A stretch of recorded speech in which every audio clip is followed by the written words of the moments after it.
Kto namawiał Polaków do wyjazdu do Brazylii? Jakiś Żyd. Kto oszukiwał ich na bilecie? Jakiś tam Żyd. A kto ułatwił im sprzedaż gruntu przed wyjazdem? Znowu Żyd i dobrze na tym zarobił. Polaków wyjechało ponad 100 000, a udział Żydów w polityce emigracyjnej Polaków wzbudzi wielką do nich niechęć. Bolesław Prus.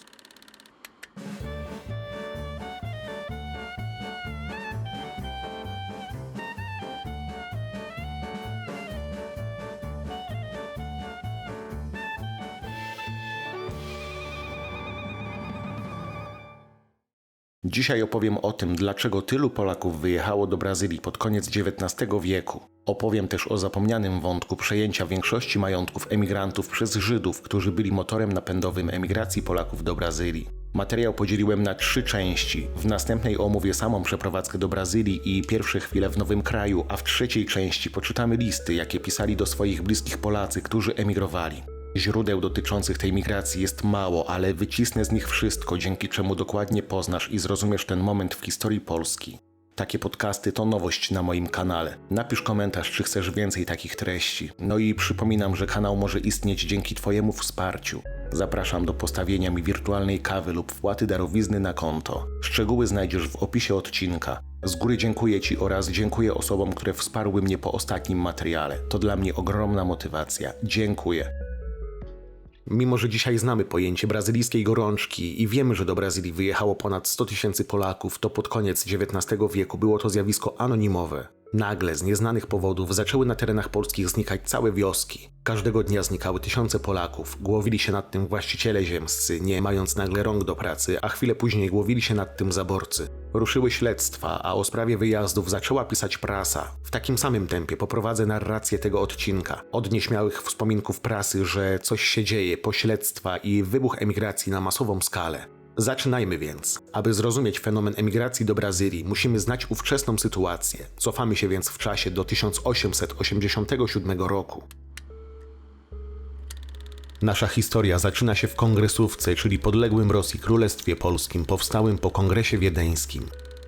Na początku królestwo cieszyło się dużą autonomią, jednak po powstaniu listopadowym i styczniowym niezależność ta była systematycznie marginalizowana. Aż w końcu w 1874 roku zlikwidowano autonomię królestwa. Stało się częścią Rosji, krajem nadwiślańskim, w którym zakazano nawet języka polskiego. Był to twór ubogi i pełen chłopów, chociaż w 1864 nastąpiło ich uwłaszczenie. Car Aleksander II, chcąc zyskać poparcie chłopów, zniósł poddaństwo. Chłopi zaprzestali pracy dla pana, otrzymali na własność ziemię, którą użytkowali, a praca pańszczyźniana została zakończona. No, chociaż często trwała nadal, ponieważ chłopi zostali obłożeni podatkiem gruntowym, a ich ziemie były tak małe, że nie byli w stanie się z niej utrzymać. Było to celowe zamierzenie zaborców po to, aby mimo zmian nie zmieniło się wiele.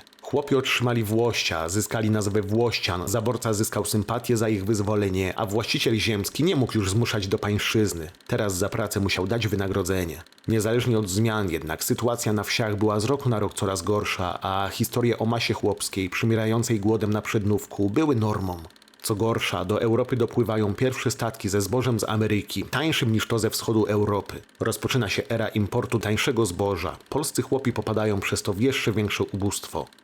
W tym samym momencie na drugiej półkuli Brazylia jest stabilnym i bogatym krajem, liderem regionu. Plantacje cukru, bawełny, a teraz dodatkowo kawy, rozpędzane siłą niewolniczej pracy, rosną na każdym kroku, czyniąc Brazylię największym eksporterem świata. Pod względem dochodu kraj rozwija się szybciej niż USA i ma perspektywę na usadowienie się w czołówce najsilniejszych państw globu. Jest tylko sporo wyzwań. Wszyscy mądrzy wiedzą już, że Brazylia wymaga wielkich reform. To kraj posiadający gospodarkę kolonialną, produkcja i eksport. W przypadku kryzysu rozleci się, jak większość gospodarek tego typu. No i trzeba stworzyć miasta i gospodarkę wewnętrzną. W chwili obecnej prawie jej nie ma. Większość ludzi wyżywia się na plantacjach, a z pieniądza nie korzysta. Co więcej, nie ma kto z tego pieniądza korzystać. Brazylia jest prawie 30 razy większa od Polski, a ma zaledwie 14 milionów mieszkańców, z czego 8 milionów to osoby ciemnoskóre. Południowe stany Brazylii są praktycznie niezamieszkałe. Kraj chce być europejski, a brakuje mu białej populacji. W dodatku kraje rozwinięte z Anglią na czele utrudniają Brazylii życie, naciskając ją na zniesienie niewolnictwa. Chcąc iść naprzód, Brazylia musi się zmienić. I tak się dzieje. Nadchodzą zmiany. Brazylia znosi niewolnictwo, a monarchię, czyli cesarza, zamienia na republikę, czyli parlament. Potem zabiera się za populację. Południe kraju z najlepszą ziemią rolną jest prawie niezamieszkane, dlatego zapada decyzja: ściągniemy na nią białych rolników. Wszystko dzieje się błyskawicznie, nawet nie wiadomo do końca, kto był za to odpowiedzialny. Konsul Brazylii w Portugalii, José dos Santos, dostaje wytyczne. Pilne, masz sprowadzać do Brazylii rolników z Europy. Za wszystko płaci rząd Brazylii. Każda rodzina, która przypłynie, dostanie pole i zostanie zwolniona z podatków. Urzędnik działa natychmiast. Z jego inicjatywy powstają agencje migracyjne w dużych miastach Europy. Nie wszystkie kraje jednak, na przykład Prusy, patrzą na to przychylnie, dlatego uznaje, że trzeba skupić się też na terenach polskich i Polakach, którzy ze względu na zabory i ciężką sytuację powinni być chętni na emigrację. Brazylijski konsul wykorzystuje swoje znajomości i kontaktuje się z kim trzeba. Podpisuje w imieniu rządu Brazylii umowy z niemieckimi przewoźnikami okrętowymi w Hamburgu, Bremie i Szczecinie. Mają oni przewozić Polaków do Brazylii. Zasada prosta. Im więcej, tym lepiej. Rząd brazylijski płaci za wszystko. No i Niemcy, dostając to zadanie, jak to Niemcy, działają pewnie i błyskawicznie, ale nieoficjalnie, aby nie drażnić Rosjan, którym chcą podebrać mieszkańców. Uruchamiają Żydów, którzy tworzą na terenach kongresówki tajną sieć agitatorów emigracyjnych. Agitatorzy ci zaczynają jeździć po odpustach, jarmarkach i innych skupiskach ludzi, gdzie namawiają Polaków do emigracji do Brazylii. Za każdego sprowadzonego do portu Polaka otrzymają wynagrodzenie. I Żydzi działają tutaj na swój sposób. Dostaną wypłatę za każdego Polaka, ale można przecież zarobić więcej, bo przecież Polak nie wie, że za wszystko płaci rząd brazylijski. Można więc Polakowi sprzedać ulotkę jako bilet, albo sprzedać miejsce na statku w zamian za jego pole. Można też przejąć jego majątek ruchomy, tłumacząc mu na granicy, razem z przekupionymi pogranicznikami, że nie można nic ze sobą zabrać. No, można dorobić się na najróżniejsze sposoby, ale dojdziemy do tego. Jest lato 1890 roku. Żydzi zaczynają masowo odwiedzać jarmarki i targowiska, na których namawiają do brazylijskiej emigracji. Zauważa to prasa. Kurier Lwowski pisze, że w Płocku pojawił się Żyd, który podaje się za ajenta firmy przewozowej, oferuje bezpłatną podróż do Brazylii. Kilka dni później pisze, że Żyd namawia do wyjazdu w Gubinie, a jeszcze chwilę później pisze o Żydach namawiających do wyjazdu w Lesznie. Żydzi sprzedają miejsce na statku za cenę ziemi i zabierają Polaków w trasę do Hamburga. Czasem pojawi się informacja o jakimś aresztowaniu, jak na przykład w dniu 21 sierpnia 1890. Ajenci wyznania mojżeszowego werbują tutejszych chłopów. W powiecie trockim, guberni wileńskiej, ruch emigracyjny po wsiach przybrał takie rozmiary, iż zwrócił uwagę władzy, która rozpoczęła śledztwo w tej sprawie i 2 Żydów pociągnęła do odpowiedzialności sądowej. W powiecie nieszawskim natomiast aresztowano Żendela Webera, który namawiał ludzi do emigracji. Tematem wyjazdu zaczynają żyć polskie wsie, a Żydzi jeżdżą i agitują w kolejnych powiatach. Jak namawiają? Mają bardzo dużo fantazji. Uznali widocznie, że samo przekazanie pola, opłacenie rejsu i zwolnienie z podatków to za mało. Artykuły prasowe pozwalają dowiedzieć się o tym, jakich Żydzi używają argumentów. Przytoczę najciekawsze. Przekonywano Polaków, że w Brazylii chleb rośnie na drzewach, owoców jest tyle, że tylko leżą i gniją, podobnie jak i pieniądze, których leży tyle, że nie da się po nie wszystkie schylić. W dodatku nawet i światła nie trzeba używać, bo cały czas jest jasno od brylantów, które leżą w ogromnych ilościach na ziemi. Jakże ironicznie brzmi to, kiedy wiemy już, że tysiące Polaków umierało z głodu po dotarciu do Brazylii, no ale nie wyprzedzajmy faktów. Co więcej, powszechne są bajki uderzające w religijność Polaków, mówiące o tym, że emigrację nadzoruje sam papież, a bardzo religijna królowa brazylijska w ramach pokuty rozdaje bogactwa każdemu przyjeżdżającemu katolikowi. Wystarczy przyjechać, a papież z królową da działkę, zwierzęta, odzienie, pieniądze i wszystko, co im wskaże Polak. Pod jednym wszakże rygorem. Będzie ten Polak musiał codziennie modlić się za królową, która pokutuje w ten sposób przed Bogiem. I niestety, ale wszystkie te opowieści trafiają na bardzo podatny grunt. W jednym miejscu wyjeżdża 6 osób, w innym 15, a jeszcze w innym chce wyjechać cała osada. Ludzie kończą pracę w polu i zgłaszają właścicielom ziemskim, że wyjeżdżają do Brazylii. Czy brzmi to wszystko absurdalnie? A i owszem, pamiętajmy jednak, że ofiarami tej propagandy byli w większości niepiśmienni chłopi żyjący w skrajnym ubóstwie. I pamiętajmy, że wiadomości prasowe specjalnie skupiają się na pokazaniu głupoty, angażując się w rodzącą propagandę antyemigracyjną, bo masowa emigracja to wielkie zagrożenie dla zbierającego podatki i potrzebującego rekrutów państwa oraz dla właścicieli majątków, którzy zaczęli tracić ludzi do pracy. Dowodzi temu sama prasa. Zaczynają pojawiać się informacje o pustych wsiach i braku pracowników. Dla przykładu, Kurier Warszawski informuje: w naszej okolicy nie ma prawie dnia, iżby kilkanaście lub kilkadziesiąt rodzin nie emigrowało do Brazylii. Chwilę później kolejny news mówi o tym, że z samych Gosławic na dniach wyjeżdża przeszło 30 rodzin. Oszołomione ofiary wierzą tylko ajentom, którzy opowiadają takie na przykład brednie, iż Ojciec Święty opiekuje się Brazylią i rozdał już emigrantom przeszło 14 milionów. W tym samym momencie kurier lwowski informuje, że z powiatu bielskiego wyjechało jednego dnia 60 rodzin. Co kilka dni prasa pisze o tym, że kolejne powiaty tracą mieszkańców, którzy wyruszają do Brazylii. Wielka szkoda, że emigranci nic nie mówią. Jak informuje kurier, wychodźcy zobowiązani są przysięgą do niewyjawiania niczego, dlatego trudno bardzo wpaść na niesumiennych ajentów.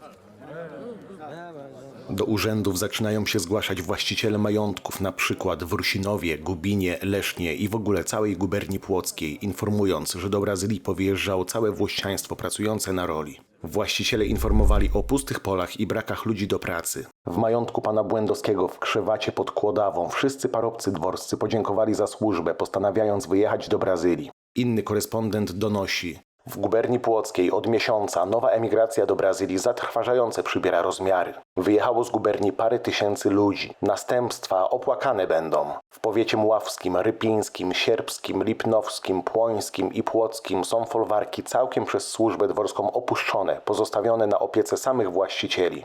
Jak dowiadujemy się dalej, pracownika nie można dostać ani do kopania kartofli, ani do kopania buraków. Redaktor informuje, że skala migracji przełoży się fatalnie na następne lata. Ziemia będzie leżała odłogiem i nie będzie komu się nią zająć. Przewidywał bardzo trafnie, jednak mylił się, że będzie to za parę lat. Już kilka tygodni później, z powodu braku włościan, do pracy na polach kongresówki zostało skierowane wojsko. Nie znikała bowiem jedynie jedna osoba czy dwie. Emigracja do Brazylii wyglądała tak, że wyjeżdżały całe gromady, całe wsie i społeczności, bo takiej emigracji chciała Brazylia i takie były jej wytyczne. Było to bardzo sensowne. Brazylia szukała rolników. Pola i gospodarstwa nie poprowadzi jedna osoba. Musi to być przynajmniej kilka osób, najlepiej rodzina, która wspólnie będzie w stanie gospodarzyć ziemią, jaką otrzyma od Brazylii. Emigrowano więc całymi gromadami. Nic dziwnego, że reporter gazety miał okazję do pisania takich relacji. W majątkach piwnickich, Rusinowie i Gubinie, w powiecie rypińskim pozostała podobno sama służba pokojowa, ordynariusze zaś dworscy, parobcy, fornale, pasterze, a nawet karbowi i ekonomii, aż do ostatniego wyemigrowali już do Brazylii. Kilka dni później reporter może na własne oczy zobaczyć i zrelacjonować swoją wizytę w sierpcu, podczas której 40 osób opuściło swoje domy i ruszyły w celu nielegalnego dotarcia na statek. A jeszcze inny redaktor może napisać, że na żądanie właściciela ziemskiego zatrzymano pociąg, którym wyjechali jego pracownicy. W Nieszawie, w połowie drogi między Toruniem a Włocławkiem, zatrzymano pociąg do kontroli. Złapano cały wagon robotników z Rudy Guzowskiej, zamierzających przekraść się nielegalnie między granicą kongresówki z Prusami. Pod eskortą żandarmów została odwieziona z powrotem do Rudy Guzowskiej. Kontrola się skończyła, włościan zawrócono, wojsko się rozeszło, ale na dworcu pozostał wysłannik kuriera lwowskiego, który poczekał na następny pociąg. Co zanotował? W pociągu jest 17 rodzin z Pelcowizny i Piasków. Chcą się dostać do morza. Jeden z ojców ma przy sobie 7 ledwie kilkuletnich dzieci. Prasa widzi już, że emigracja do Brazylii stała się masowa, ale nikt nie zna liczb. Wiadomo tylko, że znikają tysiące osób, widać puste pola i widać bardzo dziwne rzeczy, jakie dzieją się na lokalnych targach. Polacy oddają na nich swoje majątki. Żydom za pół darmo. Omamieni opowieściami o Brazylii wierzą, że nie ma czasu, muszą pędzić, sprzedać wszystko i w podróż. Wyprzedają więc swoje majątki za grosze. Jak informuje kurier lwowski, przygotowania do wyjazdu trwają niedługo. Inwentarz i drób sprzedaje się na najbliższym targu Żydom. Wszystko naturalnie za bezcen. Do małej mieściny Osieciny w powiecie nieszawskim na ostatni jarmark przyprowadzono 500 krów dojnych do sprzedania, gdy normalnie nie ma nawet 1/10 tego na jarmarku. Przy tak licznej podaży spada cena krów na 15 rubli za sztukę, gdy w normalnych warunkach cena krowy to 25 do 50 rubli. Kurier informuje również, że w biurach rejentów w Radziejewie, Nieszawie, Brześciu Kujawskim, Kowalu i Włocławku natłok jest włościan małorolnych w celu sprzedaży ziemi. Ceny jednakże są tam normalne. Morga ziemi bez budowli sprzedaje się od 75 rubli do 120, z domem zaś mieszkalnym i obórką 200 rubli i więcej. Mieli oni szczęście, przeważnie jednak sprzedających majątki jest tyle, że pola i chałupy sprzedawane są za 10-20% wartości, a czasem nie ma nawet kto ich kupić, tyle ziemi jest na sprzedaż, więc Polacy nie sprzedają, tylko oddają w dzierżawę.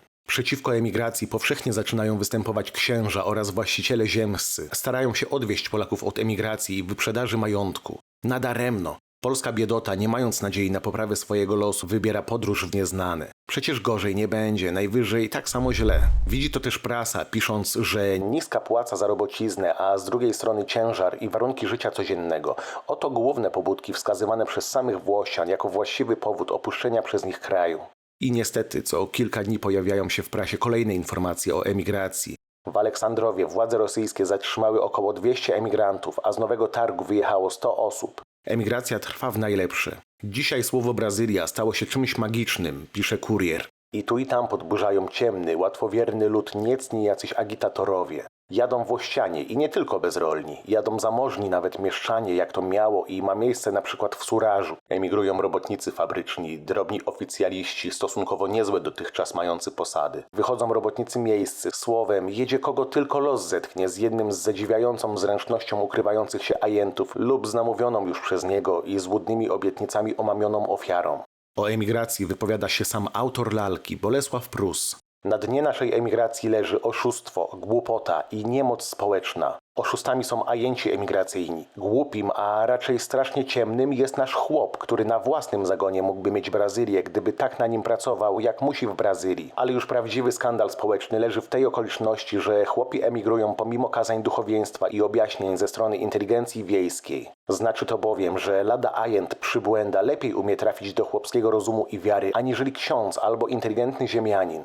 W dalszej kolejności Prus mówi, że emigracja jest dowodem na to, że na polskiej wsi pojawiły się pragnienia na coś lepszego, a sama emigracja nie jest zjawiskiem nowym i tragicznym. Owszem, część ludzi się zmarnuje, część odniesie sukces, a część wróci. Zwraca jednak uwagę na to, że zachowanie Żydów wzbudzi wielką do nich niechęć. Ochoczość emigracyjna osłabnie, ale za to może obudzić się wielka niechęć do Żydów. Logikę chłopską łatwo przewidzieć w tym wypadku. Kto namawiał do wyjazdu? Jakiś Żyd. Kto oszukał na bilecie? Jakiś tam Żyd. Kto ułatwił sprzedaż gruntu na wyjazd? Znowu Żyd i dobrze na tym zarobił. Słowem, Żyd winien wszystkiemu, nawet temu, że do Brazylii trzeba jechać przez ocean. Nieszczęsny udział Żydów w polityce emigracyjnej mieści w sobie bardzo niedobre wróżby. I jeżeli duchowieństwo chrześcijańskie i wiejska inteligencja odradza chłopom ich fantastycznych wypraw, tym gorliwie rabini i inteligencja izraelicka powinna współwyznawcom swoim odradzać udziału w emigracyjnej agitacji. Jest to bowiem pompowanie wody na młyn, którego kamienie mogą mieć bardzo szeroki rozmach. I o tej kwestii powinniście dużo pisać w gazetach, póki czas. I faktycznie, prasa dużo pisała, ale zapewne nie w taki sposób, jak chciałby Prus. Gazety informowały o kolejnych opuszczonych wsiach, o kolejnych majątkach oddanych za bezcen Żydowi, o kolejnych aresztowaniach i agitacjach. Ruch emigracyjny przybrał obecnie punkt kulminacyjny, pisze w połowie października prasa. A krakowski dziennik Nowa Reforma wysyła swojego pracownika do portu w Bremie, aby zobaczył na własne oczy, jak wygląda sytuacja w porcie. Pisze on pod koniec października 1890 roku. Brema literalnie zalana polskimi wychodźcami. Gdzie spojrzeć, wszędzie widać grupy naszych wychodźców z żonami i dziećmi. Obecnie jest ich tu umieszczonych po rozmaitych zaułkach przeszło 6000, a codziennie przybywa ich kilkoma pociągami z rozmaitych stron 600, 700, 800. Wczoraj zaś przyjechało ich do Bremy 2486 osób. I to właśnie tutaj, w tym momencie, wyjaśniło się wiele rzeczy. Wysłannik zyskał dowód, że emigracja Polaków do Brazylii ma gigantyczną i systemową skalę. Zorientował się również, że rejs do Brazylii jest darmowy, a Polacy są oszukiwani i okradani na każdym kroku, zarówno z pieniędzy, jak i majątków i rzeczy osobistych. Dowiedział się też o tym, jaka trasa wiodła Polaków ze wsi do portu w Niemczech. Bo pamiętajmy, że w tamtych czasach dotarcie ze wsi do portu wymagało minimum kilku dni i ogromnego wysiłku. Trzeba było nielegalnie przejść przez granicę z Prusami, dojść do miasta, z miasta dostać się na kolej i koleją, z przesiadką w Berlinie, dojechać do jednego z niemieckich portów. Tam trzeba było zapisać się i odebrać odpowiednią szywkartę, czyli bilet na prom i wsiąść, często dopiero po kilku dniach, do właściwego statku. To wszystko trzeba było zrobić, pamiętajmy, będąc niepiśmiennym chłopem, który nie zna w dodatku języka niemieckiego. Ci ludzie byli tak łatwym celem do oszukania, że okradano ich na potęgę, na każdym kroku. I co gorsza, za kradzieże nie odpowiadali już tylko Żydzi. Gdy rozniosła się wiadomość, że Polaków można okradać, bo nic za to nie grozi i okrada ich nawet policja, do której idą po pomoc, okradanie Polaków stało się międzynarodowym sportem. Byli okradani przez Żydów, Rosjan, Niemców, a nawet i innych Polaków, którzy swoją bezczelnością przerastali pozostałych. No ale stało się, sytuacja się rozlała. Prasa, władza, rząd Brazylii, Prus, a nawet szefostwa firm przewozowych dowiedziały się o sytuacji polskich emigrantów i postanowiły interweniować. Również sami zainteresowani, niepiśmienni chłopi zaczęli mówić o przebytej drodze, o przekraczaniu granicy, trasie i opiekunach. Od teraz można było ze szczegółami rozpisać, dokąd i do kogo szli Polacy ze wszystkich powiatów, gdzie i kto przeprowadzał ich przez granicę, kto ich okradał, jak dostali się na kolej i jak wyglądały ich dni w portach. Redakcje wzięły się do pracy. W ciągu najbliższych tygodni pojawią się szczegółowe relacje, a gorączka emigracyjna mocno osłabnie. Co więcej, Kurier Warszawski wysyła swojego reportera do Brazylii. Wysłannik udaje Włościanina chcącego emigrować. Dzień po tym, jak gazeta ogłasza jego wyjazd, pojawia się oficjalna, państwowa informacja. 24 października 1890 roku Kurier Lwowski informuje: Noworosyjski Sąd Ziemski donosi, że wedle obliczeń wyszło w bieżącym roku z królestwa około 80 000 ludzi. Pomiędzy tymi bardzo dużo dzieci i kobiet, często nawet z niemowlętami. O chłodzie i głodzie jadą oni do Ameryki, ażeby tam znosić większą biedę lub też przepaść bez ratunku.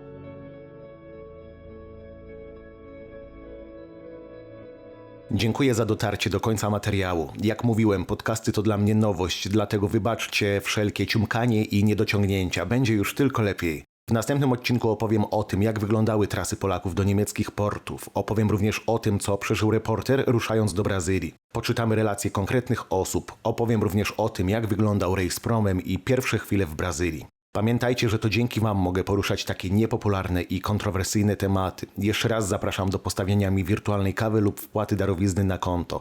Do zobaczenia w następnym materiale.